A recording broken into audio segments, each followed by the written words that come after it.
herself, what this girl needs is a drum solo. If you've ever had kids or ever had babies, you know. I remember a few times, Liam was not a hard kid to put to sleep. He was kind of, I wasn't always sure if he was okay just because he was so easy, but with Graham, he was always a little difficult. So we lived right there on the corner of Cord and Ramsey and 337, and I'm not sure what's going on with people in Harrison County, but a lot of them don't have mufflers. And I mean, we would have just gotten him to sleep. It never failed. And there was a car without a muffler that would just gun it through that intersection. And I'm like, really? Like, we can't keep this kid asleep. And so Mary, right, I think it's funny, this joke about the little drummer boy. And I want to talk about why that song comes to mind on a day like today. But first, we're going to jump in to our scripture, which comes from the Gospel of Mark, chapter 12. And we're going to be reading verses 41 through 44. So if you have your Bibles, you can follow along there. It'll also be up on the screen for you. The story says this: Jesus sat down near the collection box in the temple and watched as the crowds dropped in their money. Many rich people put in large amounts. Then a poor widow came and dropped in 2 small coins. Jesus called his disciples to him and said, "I tell you the truth, this poor widow has given more than all the others who are making contributions. For they gave a tiny part of their surplus, but she, poor as she is, has given everything she had to live on." This is the word of God for the people of God. Thanks be to God. So, the Gospel of Mark is an interesting, right? We didn't really read anything in the Gospel of Mark during the Advent season because it kind of skips the beginning of Jesus' life, right? The Gospel of Mark focuses heavily on Jesus' actions and people's reactions to him. And so when you read the Gospel of Mark, it's sort of like drinking the gospel from a fire hose, right? It's then this happened, and this happened, and this happened, and this happened. There's not a whole lot of like fluff or there's not a whole lot of narrative. It just kind of shoots it to you straight, right? Tells you exactly what Mark is trying to get across. And so Mark's stories are very intentional, right? Like I said, he doesn't really add anything that doesn't serve a purpose to his message. He's not really adding, then they went here, they walked, I don't know why I just thought of Elf, and they walked through the candy cane forest, and they went, it's not really a narrative. It's just kind of it's just telling you like it is. It's telling you exactly what happened and not adding anything more. And so here in our story today, Jesus has made his way to Jerusalem and is now spending some time in the temple courts. And up until this point, Jesus, as he does, he's kind of been flipping everything the disciples know or think upside down, and quite literally, flipping tables. He's not really the Messiah that they thought he would be. And we did talk about this quite a bit during Advent too, right? Like, he's not this strong warrior that comes in and demolishes all the bad things, right? He's kind of doing things a little differently. And he's stirring up debate and conflict. And religious leaders are not really agreeing. Like I said, this gospel focuses on his actions and people's reactions to him. They're talking about, and they're arguing about what he's doing because it's just not really what they think should be happening. And our story this morning is really no different. Because what's the thing about this poor widow? She's poor. She's a widow.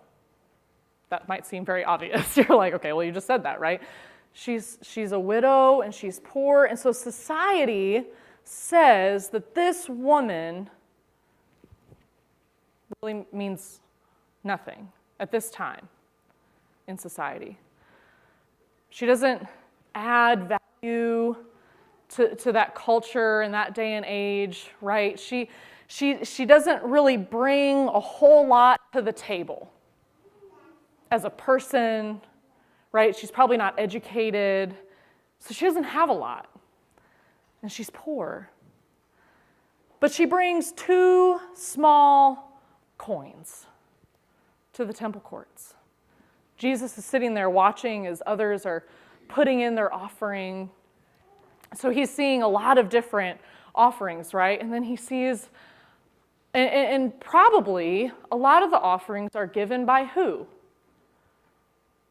Men. Because they're the ones at this time that hold the money.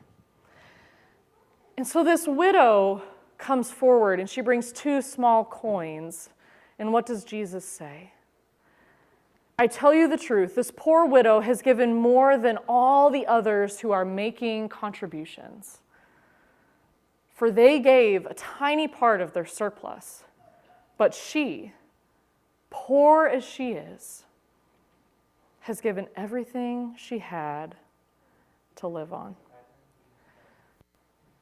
Do you think what this woman brought was going to make a difference in the temple's utility bill? Do you think it would help fund the kids' ministry?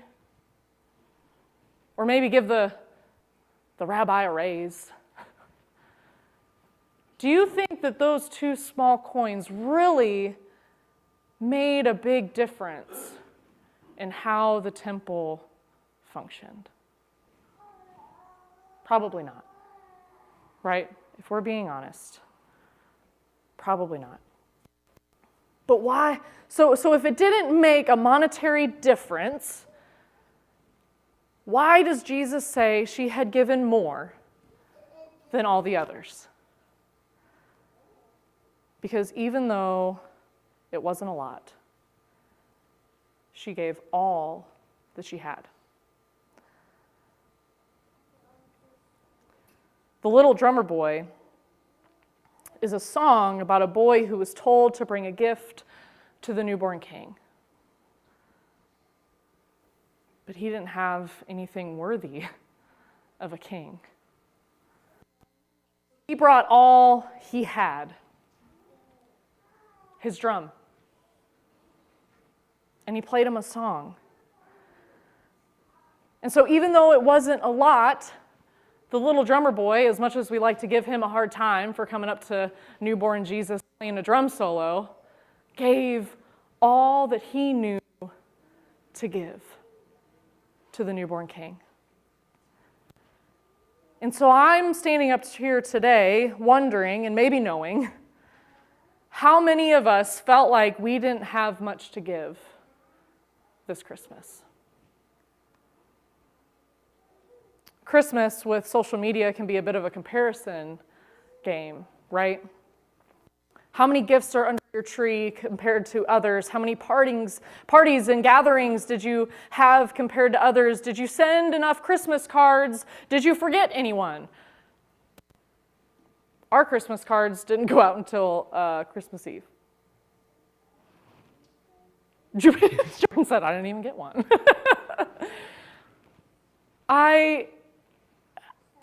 With Christmas, and then, with Christmas cards, it's funny, we sit and we go through our list. Did we forget anyone? And then we got our neighbors because we accidentally put our address as hers, our next door neighbor.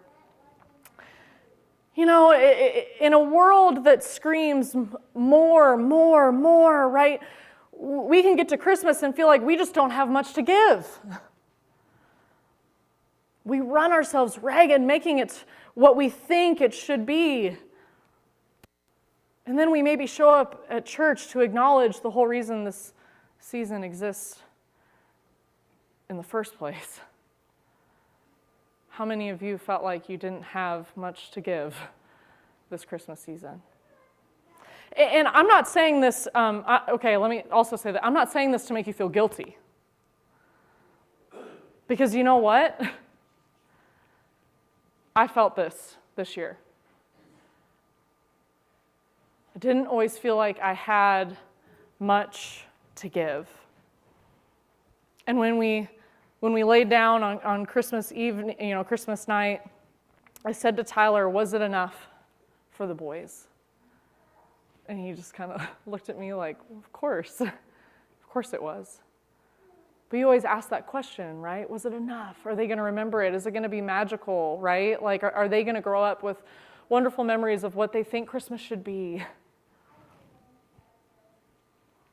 And like I said, when society screams more, more, more, we feel like we can't or we shouldn't give ourselves to Jesus at all because we just don't feel like we have enough to give him because we've emptied it elsewhere. But what our story tells us and what this song says is that Jesus isn't nearly as worried about all of that as we might be. Jesus isn't nearly as worried about all this as we might be. Because while it might be small, all he desires for us to give him is whatever we can. Our broken hearts, our grief, our prayers, our tears, our despair, right? Psalm 51:17 says, "My sacrifice, O God, is a broken spirit. A broken and contrite heart, you, God, will not despise." I'm going to read that psalm again. Psalm 51, chapter 51, verse 17. "My sacrifice, O God, is a broken spirit. A broken and contrite heart, you, God, will not despise." I'm curious this morning, do we have any West Wing watchers? Did anyone ever watch the TV show The West Wing that was on? When was it on? In the 90s, early 2000s, written by Aaron Sorkin. It had, one of the Sheens. What Sheen was it? Martin? Rob Lowe was in it. So The West Wing is one of my favorite shows. And it was actually... Tracy used to watch The West Wing, of course she did. So The West Wing is one of my favorite shows. It was actually one of the shows that I started watching it, and then when I met Tyler, I told him that I watched The West Wing, and he's like, "I've never met anyone else that watches The West Wing." Well, besides our friends, because, we're all nerds, it's fine. And so one of my favorite episodes, though, my favorite episode of all time is called In Excelsis Deo. And it was the Christmas episode. Remember back when TV shows used to have like Christmas episodes or Thanksgiving episodes? It's not really a thing anymore, but back when TV shows would make Christmas episodes, this was the Christmas episode, I think, in season 1. And so Toby, if you know Toby is a character who is the director of communications at the White House. He works for the president. The president is Martin Sheen. And Toby is called to the scene of a homeless man who died on a park bench. And they called Toby because a coat that he had donated to the Goodwill had his business card in it. And so they called Toby thinking that maybe this man who had died knew who he was. And so he finds out he finds out a little bit more. He sees a tattoo on this man's arm that signifies that he was in the Marine Corps during the Korean War. And so he starts doing a little bit more digging. And instead of just explaining it to you, I'm actually going to have Tony play the clip, and we'll talk about it a little bit more after we watch.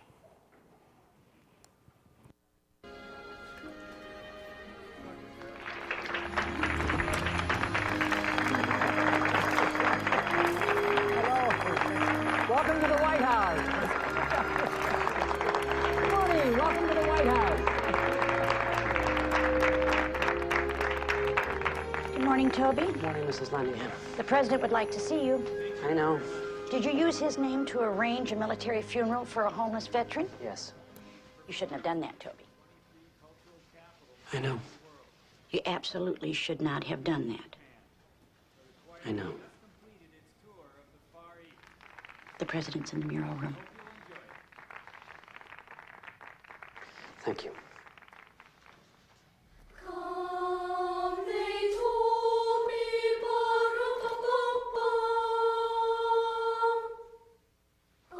How would it be if I just mentioned? No. Talking on your own at a bookstore? Deal with it.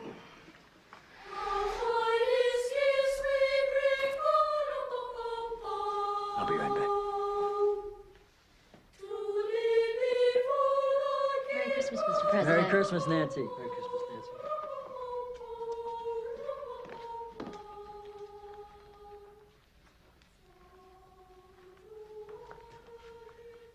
Hi. Yes, How you doing? I'm fine, thank you, sir. Apparently, I've arranged for an honor guard for somebody. Yes, sir, I'm sorry. No, just tell me, is there anything else I've arranged for? We're still in NATO, right? Yes, sir. What's going on? A homeless man died last night, a Korean War veteran who was wearing a coat I gave to the Goodwill. It had my card in it. Toby, you're not Took an responsible. hour and 20 minutes for the ambulance to get there. A Lance Corporal, United States Marine Corps, 2nd of the 7th. I got better treatment at Panmunjom. Toby, if we start pulling strings like this, you don't think every homeless veteran will come out of the woodwork? I can only hope, sir.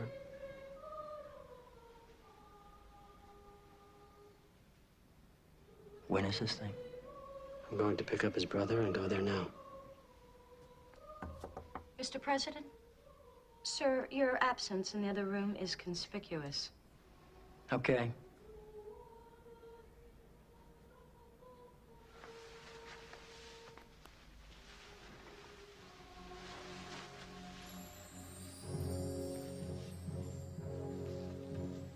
Toby, I'd like to come along.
It's one of my favorite TV scenes of all time. Because despite the man who was found on the park bench being homeless, despite him not having much to give in the eyes of society, he did give what he had in the Korean War. And Toby decides he is worthy of military honors, and not just any military honors, but honors at the nation's most sacred grounds, at Arlington Cemetery. It may not have been much, but it was all he had. And his brother, who, if you watch the whole episode, his brother is also homeless. So his brother bought a small bouquet of flowers to lay on his casket. And what is also important to know in that scene is Mrs. Landingham, who is the president's assistant, tells a story earlier in the episode where she had twin boys in the Vietnam War who were both killed. And so how symbolic that Tony's walking out of the Oval Office and she has her hat and her coat and she's ready to go because she sees the importance of this as well. It may not have been much, but it was all he had. And I don't think that it's, coincidence. Aaron Sorkin is a smart guy, the writer of the show. It's not a coincidence that in that scene, the song that plays over it is The Little Drummer Boy. And so I just hope and I pray that today, church, you are encouraged. Because in a season where the world has standards of what we should give, I so desperately want you to know that what you have, no matter how small, no matter how broken, no matter how ugly you might think it is enough for Jesus. It is enough. Toby, the character, knew that no matter how low on the societal totem pole that guy was, he gave something that was worthy of being honored. And the little drummer boy perhaps brought the greatest gift to Jesus because it was all he knew to do. Jesus knew the poor widow in our story, despite her gift being monetarily smaller, had given more to those who had given before her. And so I want to encourage you in this season, maybe today, maybe this week, maybe in the weeks to come, I just want to encourage you to bring all you have. Bring all you have. No matter how small. Just like that psalm says, my sacrifice, O God, is a broken and contrite heart. He desires to have all of it. That's why he came. That's why he broke through the darkness in that moment 2,000 years ago. It was because he just wanted all we could give, even if it wasn't enough in our eyes. Because what he had to give is enough for us. Let's pray. Almighty God, this morning as we are reminded of the poor widow who brings her 2 small coins, would you remind us that we don't have to clean ourselves up, we don't have to have all the answers, we don't have to be a certain person to come to you, to bring all we have to you, because God, all you desire is for us to come to you at all. So Lord, this morning, as those sitting in these pews might be thinking, I just didn't feel like I had enough to give this Christmas, would you remind them that it's okay? That whatever you have to give is enough for him, because what he had to give us was ultimately enough, so that someday we may be united with him in eternity. In Jesus' name, amen.